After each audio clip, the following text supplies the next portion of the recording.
Mauritius Marathi मंडळी federation यांच्या वतीनं एक विशेष सांस्कृतिक सोहळा आयोजित करण्यात आलेला होता। या विशेष सोहळ्याचं औचित्य साधून महागणेशोत्सव 2025 निमित्त जाहीर झालेल्या शासकीय अनुदानाचं प्रत्यक्ष वितरण करण्यात आलंय। या सोहळ्याला भाजप प्रदेशाध्यक्ष रवींद्र चव्हाण यांनी भेट दिली।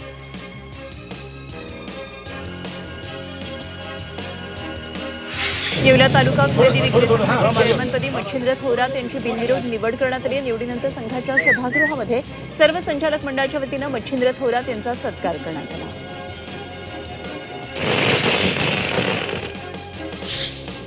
मुंबईतल्या वडाळा ते गेटवे ऑफ इंडिया दरम्यान मेट्रो 11च्या या भुयारी मार्गिकेच्या प्रकल्पाला आता गती मिळणार आहे। जपानच्या जायका संस्थेनं या प्रकल्पासाठी 5,500 कोटींचं कर्ज मंजूर केलं आहे।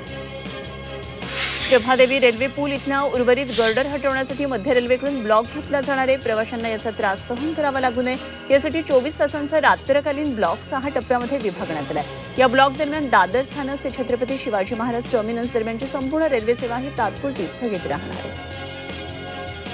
मुंबई ते मडगाव दरम्यान विशेष गाड्या चालवल्या जाणार आहेत। एप्रिलच्या सुरुवातीला सुट्ट्यांचा कालावधी आणि पर्यटनाचा हंगाम लक्षात घेऊन कोकण रेल्वेनं हा निर्णय घेतलाय।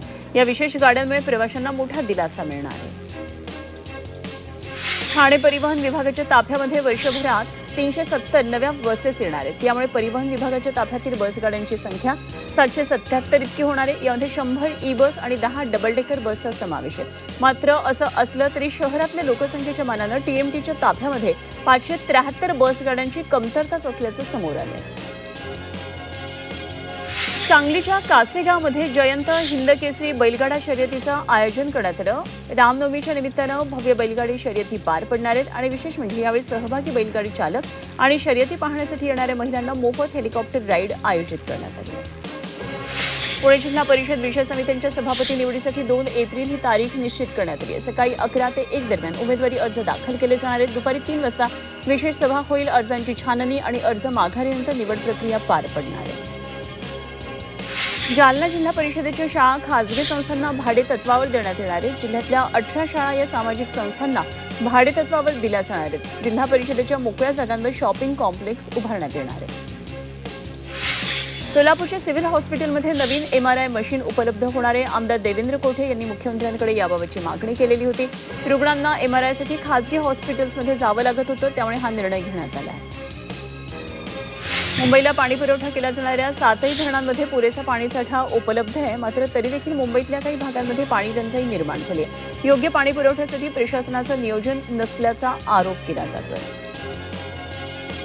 मध्य रेल्वेनं विक्रोळी रेल्वे स्थानकात सोमवारी विशेष तिकीट तपासणी मोहीम राबवली। यावेळी 421 फुकट्या प्रवाशांकडून 1,03,000 रुपयांचा दंड वसूल करण्यात आला।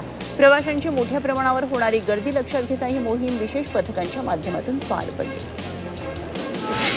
हवामान विभागाच्या अंदाजानुसार छत्रपती संभाजीनगरमध्ये आज आणि उद्या पावसाची शक्यता आहे। सध्या जिल्ह्यामध्ये ऐन उन्हाळ्यामध्ये अवकाळी पाऊस, त्यानंतर थंडी आणि दुसऱ्याच दिवशी उन्हाचा कडाका असं विचित्र हवामान पाहायला मिळते।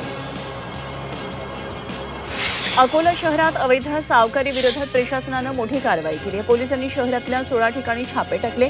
या कारवाईमध्ये इसार पावत्या, कोरे चेक, कोरे बॉन्ड, करारनामे, 7/12 उतारे आणि विविध महत्त्वाचे दस्तऐवज जप्त करण्यात आले। पुणे शहरातल्या अंमली पदार्थ तस्करीवर आळा घालण्यासाठी पोलिसांनी ॲप आधारित प्रणाली विकसित करण्यास सुरुवात केली आहे। नागरिकांना संशयित ठिकाणांचे फोटो, व्हिडिओ, लोकेशन पाठवता येणार आहे आणि माहिती देणाऱ्यांची ओळख पूर्णपणे ही गोपनीय ठेवली जाणार आहे। मागच्या 13 वर्ष वेदनादायी जगण्याशी झुंज देणाऱ्या हरीश राणाचा दिल्लीतल्या एम्स रुग्णालयात मृत्यू झाला। हरीशनं अपघातानंतर झालेल्या तीव्र वेदना सोसल्या होत्या। त्याची गंभीर स्थिती पाहून सर्वोच्च न्यायालयानं त्याला इच्छामरणासाठीची परवानगी दिली होती आणि त्यानुसार एम्स रुग्णालयात त्याचे उपचार हळूहळू बंद करण्यात आले होते। मुंबई आणि नवी मुंबईतल्या रस्ते अपघातांचं प्रमाण हे 8% कमी झालं। राज्यातले रस्ते अपघातामध्ये महाराष्ट्र 3ऱ्या क्रमांकावर आहे। मात्र तरीही प्रशासनाच्या कारवाईमध्ये मुंबईमध्ये 24% तर नवी मुंबईमध्ये 29% मृत्यूदर घटलाय। शेगाव तालुक्यातल्या बोधेगावमध्ये रात्री 3 दुकानांना भीषण आग लागली। शॉर्ट सर्किटमुळे आग लागल्याचा प्राथमिक अंदाज आहे। अग्निशमन दलाच्या 2.5 तासांच्या प्रयत्नानंतर आग विझवण्यात आली। आगीमध्ये दुकानांचं मोठं नुकसान झालेलं आहे। दक्षिण आफ्रिका दौऱ्यासाठी भारतीय महिला क्रिकेट संघाची घोषणा करण्यात आली. या संघातल्या सर्वात चर्चेचा विषय ठरली आहे ती युवा खेळाडू अनुष्का शर्मा. तिला पहिल्यांदाच भारतीय संघामध्ये स्थान मिळाले. तिने नुकत्याच झालेल्या महिला प्रीमियर लीगमध्ये 7 डावांमध्ये 177 धावा करताना तिचा स्ट्राईक रेट 129.19 राहिला आणि 44 धावा हा तिचा सर्वोच्च स्कोर होता. या शानदार कामगिरीचं फळ तिला राष्ट्रीय संघातल्या निवडीच्या रूपाने मिळालं. 2027ची वन डे क्रिकेट विश्वचषक स्पर्धा ही दक्षिण आफ्रिका, नामिबिया आणि झिम्बाब्वेमध्ये खेळवली जाणार आहे. यजमान देश असल्यानं दक्षिण आफ्रिका आणि झिम्बाब्वेला स्पर्धेत थेट प्रवेश मिळालाय. मात्र पूर्ण सदस्य नसल्यानं नामिबियाला स्पर्धेसाठी पात्र ठरवण्याकरता क्वालिफायर सामने खेळावे लागतील आणि तिथे पराभव झाला तर नामिबिया स्पर्धेसाठी अपात्र ठरेल. असं झालं तर वर्ल्ड कपच्या इतिहासात पहिल्यांदाच यजमान देश हा स्पर्धेत दिसणार नाही.